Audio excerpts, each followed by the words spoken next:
Hello and welcome to FYI Weekly, your official source for the latest news and information from the city of Greensboro.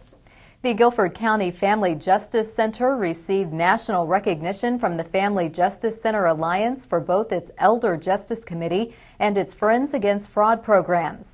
As the only organization to review the center's practices and procedures, the Alliance provides assurance to the Guilford County community that the Family Justice Center adheres to the Alliance's principles of increasing victim safety and offender accountability in the handling of domestic violence, sexual assault, and elder abuse. This national recognition positions the Justice Center for grants as well as access to a variety of resources and tools. The center's Friends Against Fraud program is comprised of 40 professionals from 25 disciplines, including members of the Guilford County Sheriff's Office and Greensboro Police Department. This program informs older adults of the most frequent forms of fraud and exploitation. The goal is to reduce scams and fraud targeted in Guilford County. The Family Justice Center has served more than 8,000 residents since opening its doors in June of 2015. The center provides legal services, law enforcement, and advocacy for children, adults, and the elderly in one location. The Greensboro Public Library and the Mayor's Committee for Persons with Disabilities will host a panel discussion entitled Hidden in Plain Sight: Untapped Resources in Our Community, People with Disabilities. The discussion will get underway at 6 p.m. on Tuesday, October 24th. This event is free and open to the public. People with disabilities represent the largest minority group in the community. While some disabilities are visible, many are not. Discover this untapped resource with a panel discussion about issues, available resources, and what needs to be done to create a more inclusive community. The panel will feature community members and will be moderated by Donna Gray of the Mayor's Committee for Persons with Disabilities.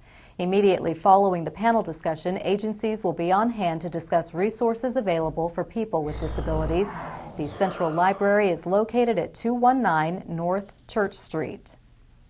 Residents ages 14 and older are encouraged to cast a vote for Greensboro's Participatory Budgeting, or PB, project proposals. Voting will be open from October 23rd to November 18th. PB is a process that allows residents to decide how to spend $500,000 of the city's budget.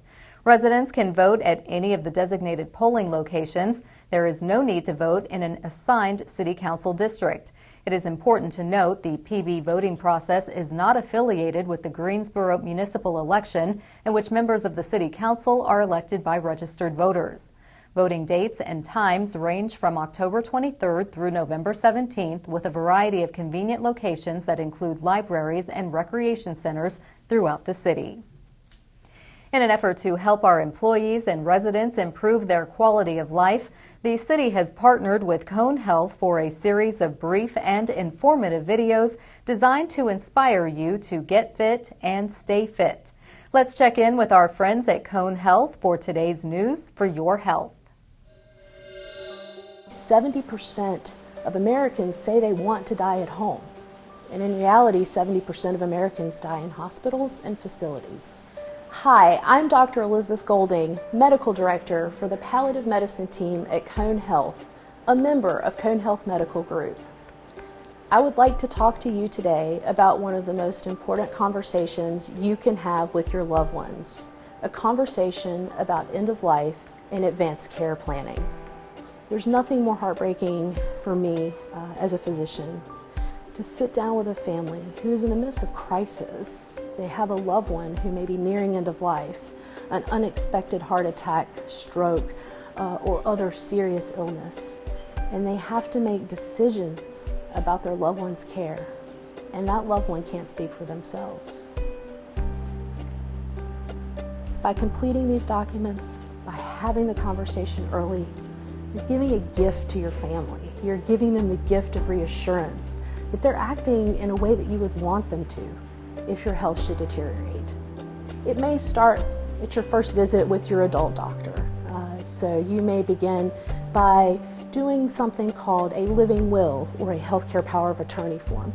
This form really is designed to protect you when you're young, should you have a horrible accident, should you have an unexpected serious terminal illness diagnosis. or should you get unexpectedly ill. It will guide your loved ones in making decisions that you would want. As you move forward through your life, there may be points where you need to think about revisiting your advance directive. And when I say an advance directive, I'm talking about the forms that support a conversation that you should have with your loved ones. A living will and a healthcare power of attorney are legal documents, and they do require signatures, witnesses, and a notary. As you move forward at certain points in your life, maybe even when you renew your driver's license, or as you age, perhaps if you have a hospitalization, or maybe even your job changes. Maybe you are involved in a high-risk job. Maybe you're in the military. Certain points in your life, you need to revisit your advance directives. One of the things that I always say, a good point to revisit your advance directives, is when you enroll in Medicare.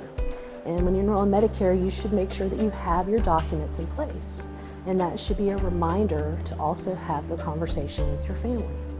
At the time of a new diagnosis of a serious illness, these things should require some preparation. One of the things we can talk about is how to start that conversation. The first part of that is thinking in your own mind and doing a little preparation before you talk to your loved ones. Thinking about what matters to you, and try to get a plan in place to talk about those things. It could be at certain points that you think are important, maybe around the holidays when you have your family together. It may be just at the dinner table. Sometimes I'll say, think about somebody else you know who's been really sick. You can use that as a context for the conversation. If so-and-so isn't doing well, I would or would not want those kinds of things. You can also talk about it within the context of a newly diagnosed health problem. Sometimes family members will be taken back by the conversation. I remember talking to my 100-year-old grandmother who did not want to have that conversation. But it's really important that we talk about these things because we want to make sure we are doing the right thing for our loved ones. Not what we want, but what our loved ones want. That way, they won't have to live their life wondering, did I do the right thing for my mom? Did I do the right thing for my dad?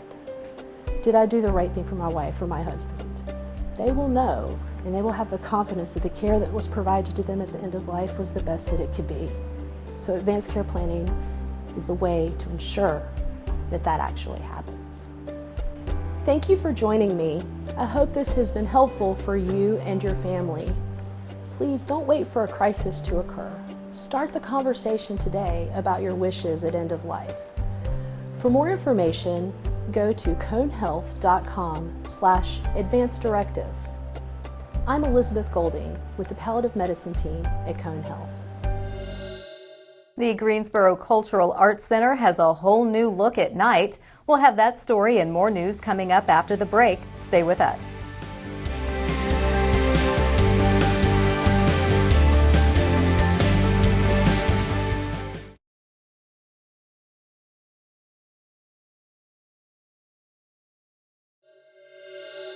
Welcome back to FYI Weekly.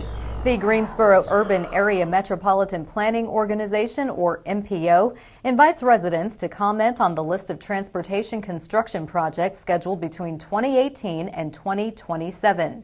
Comments are due by Tuesday, October 31st. Every 2 years, the MPO approves new road, public transportation, bicycle, pedestrian, rail, and aviation projects that will be constructed with state and federal funding. The Metro Planning Organization is also approving changes for projects listed in the Greensboro MPO's long-range document. The draft 2018-2027 Metropolitan Transportation Improvement Program and the draft 2040 Metropolitan Transportation Plan Amendment can be reviewed by interested parties. Both documents are available online at guampo.org. Comments about the project changes outlined in the draft can be submitted to Lydia McIntyre, the city's transportation planning engineer.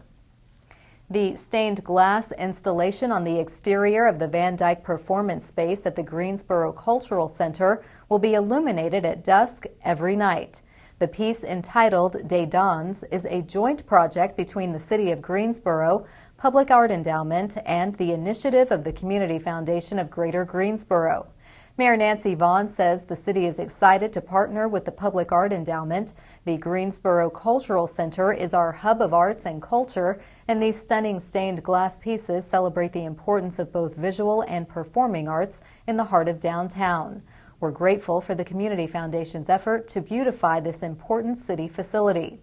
The work was created by Asheville artist Carl Powell.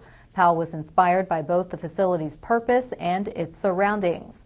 The name De Dans, which means the dance in Dutch, is a nod to the Dutch heritage of the performance space's namesake, Jan van Dyke, and the theater's design as a dance venue. The Greensboro Cultural Center is located at 200 North Davie Street. The Greensboro Public Library will host a panel discussion entitled Hidden Figures Entrepreneurship. The discussion will take place from 2 o'clock to 4 o'clock p.m. on Saturday, October 28th at Central Library, located at 219 North Church Street. As part of the One City, One Book celebration, local entrepreneurs will discuss their journeys in creating businesses in fields that are often hidden from the larger business world, such as yoga, holistic services, and personal care.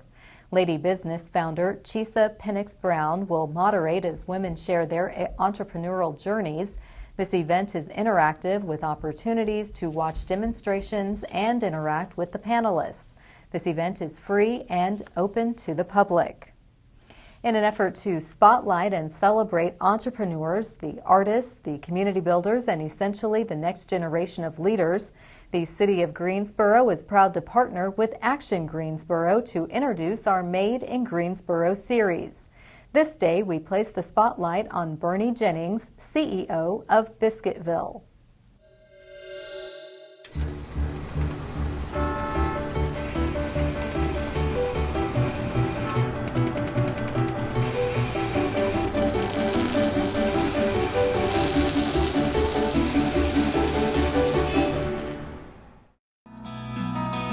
Biscuitville, the region's most beloved breakfast restaurant, has 54 locations in 2 states, and CEO Bernie Jennings is a familiar face in every location.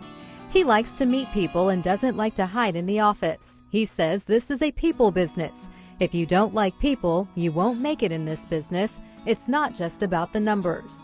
The Elon University graduate has spent 2 decades at the helm of Biscuitville, but he's been working there much longer than that. Bernie is the second-generation leader of a family business started by his father more than 50 years ago. Bernie worked in the restaurants as a teen back when the business included Pizzaville restaurants. During his tenure, Bernie has overseen a successful transition in the company's branding to Fresh Southern, which included the addition of a new lunch menu and an emphasis on the business's locally produced ingredients. The flour comes from Henderson, North Carolina, the honey comes from Winston-Salem, and the country ham is custom cut in Wilkesboro, North Carolina. Many suppliers are family-owned, multi-generational businesses. Bernie says that's important to him. In his words, this isn't your typical quick-service restaurant. We're a family business where you get a different level of service.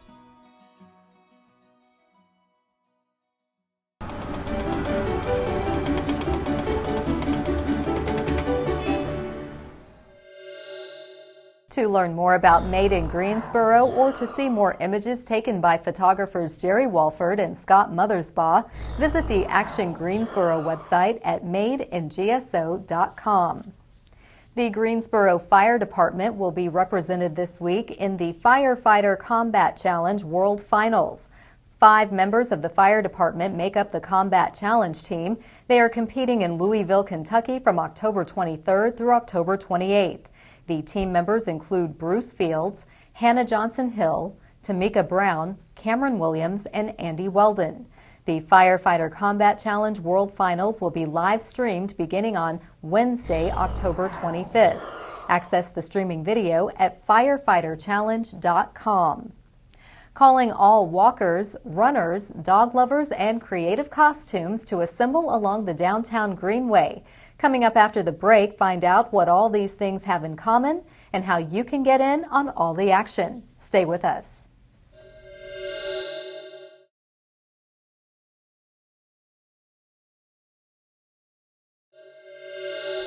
Welcome back to FYI Weekly. The last weekend of October will set the backdrop for runners, both the two-legged and the four-legged variety, to enjoy the outdoors as they participate in the Run for the Greenway. Joining me now to tell us about this popular downtown event and the importance of hosting it is Laura Lorenz. She is the director of the run. Hello, Laura. Thank you for joining me. Welcome to the show. Thank you, Carla, for having me. Absolutely. So tell me about the origins of this event in terms of what prompted the Run for the Greenway. This is the 8th annual Run for the Greenway, so we have been doing it for a number of years. We started it in Center City Park in downtown Greensboro, and over the years as the Greenway parts of the Greenway have been constructed, we have moved locations. The purpose of the run was to raise awareness for folks in the city to find out more about the downtown Greenway, see where it is and where it will be, and learn about the construction progress for the Greenway. The other purpose of the run is to raise funds for the maintenance of the Greenway, landscaping, trail maintenance, and that type of thing. Okay, well, it has a rich history. 8 years is nothing to sneeze at. This has been a really nice project as people have been able to watch the progression, as you've said. So is there anything new and exciting participants can look forward to for this year's run? Well, as I mentioned, we have changed location. This year it will be at Moorhead Park, which is on the downtown Greenway. It is located at 475 Spring Garden Street, right beside the new Moorhead Foundry restaurants. And so we're excited about that change. Of course, the change in location has prompted the change in the route, but we're very excited that the start and finish for both races, the 4 mile and the 1.25 mile, will start and finish on the downtown Greenway, which has never happened in the 8 years. Wonderful, and that shows the sign of progress. Yes, it does. Now, what are the different ways folks can participate in the run? There's a lot of different ways that they can participate. Several of the new things that are going to go on again this year is a costume contest.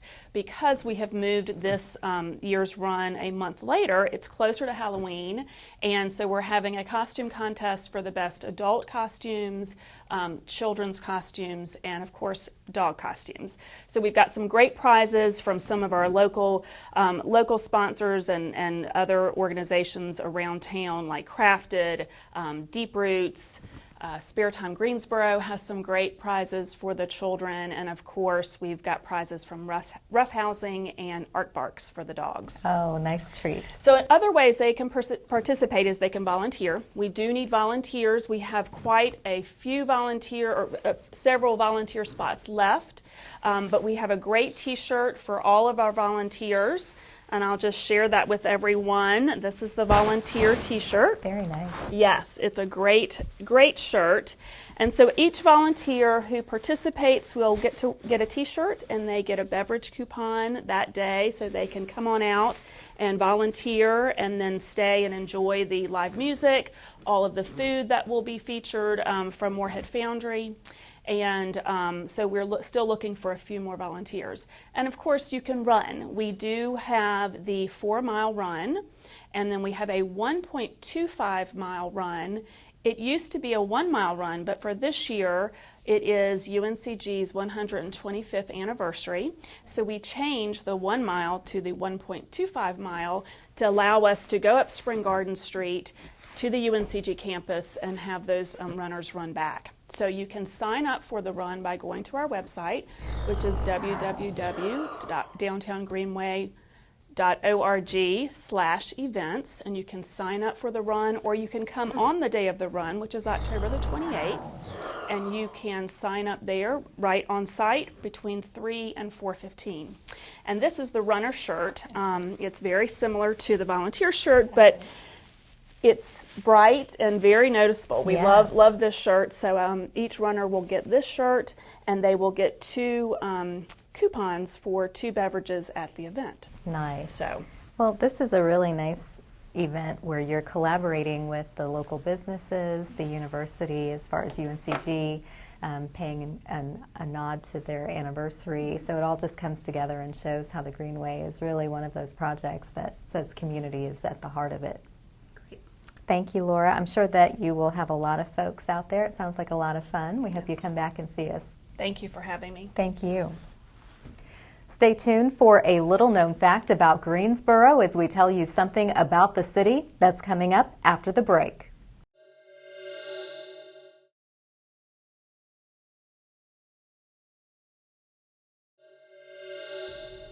Welcome back.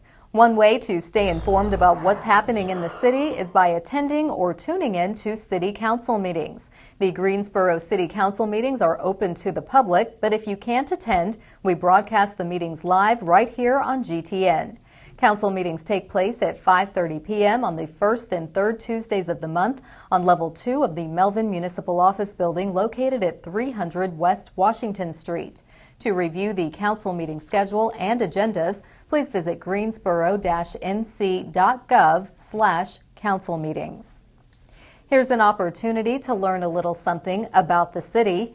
Nominations are currently being accepted by Arts Greensboro for the 2018 O. Henry Award.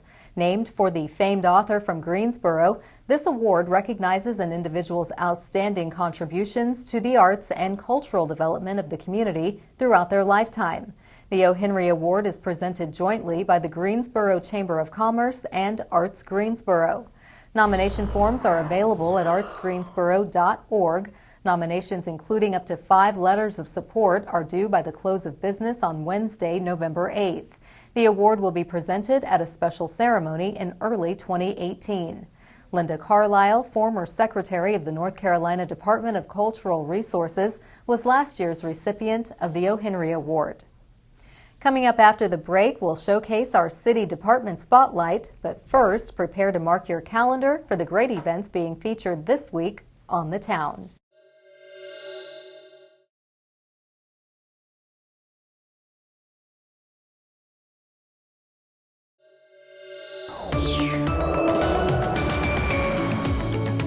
Hey, this is Rosemary. Happy Halloween. In honor of the spookiest time of the year, join us for these fall-themed activities. This weekend, prepare for a scary, spooky theater experience just in time for Halloween.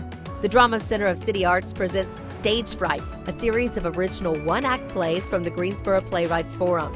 Come at your own risk this Friday and Saturday at 8 p.m. and Sunday at 2 p.m. at the Stephen D. Hires Theater.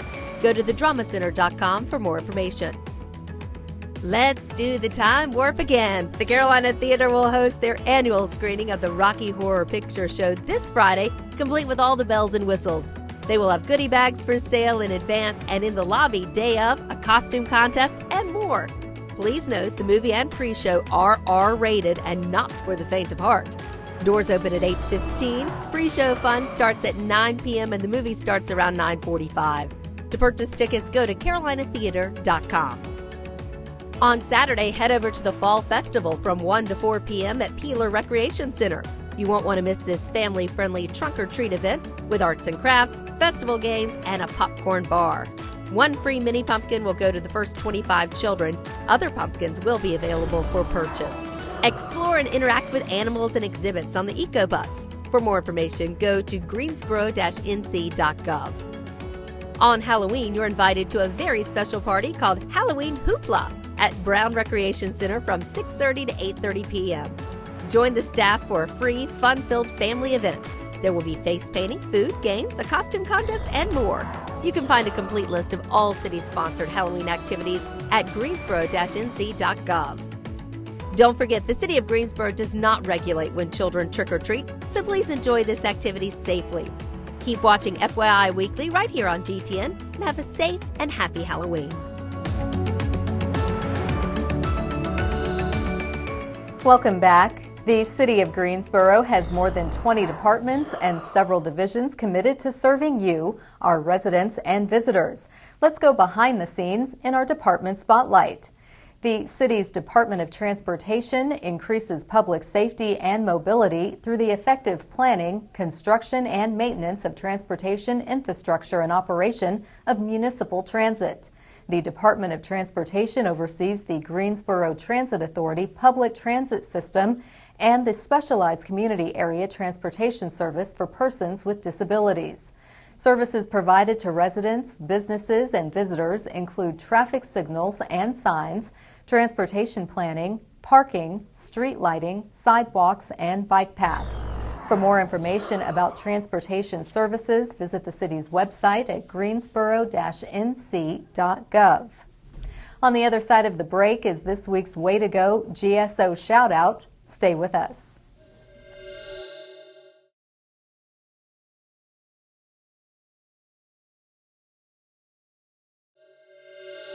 As we draw to a close, we always want to end on a positive note with our Way to Go GSO shout out.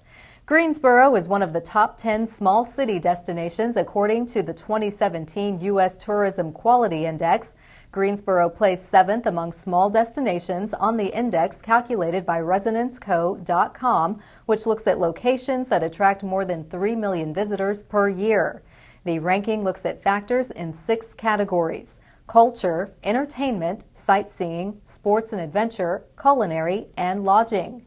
Greensboro earned its spot among the 10 small cities for its strong showing in the sightseeing category, placing 3rd, while placing 7th in the sports and adventure categories.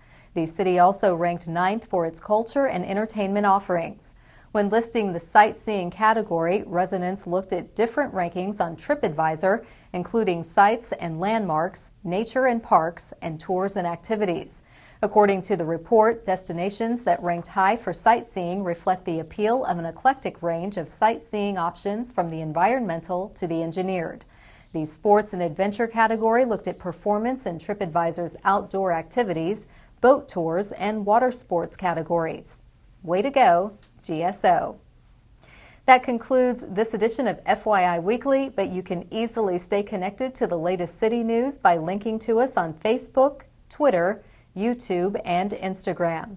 For all of us here at the City of Greensboro, thanks for watching, and we'll see you next time.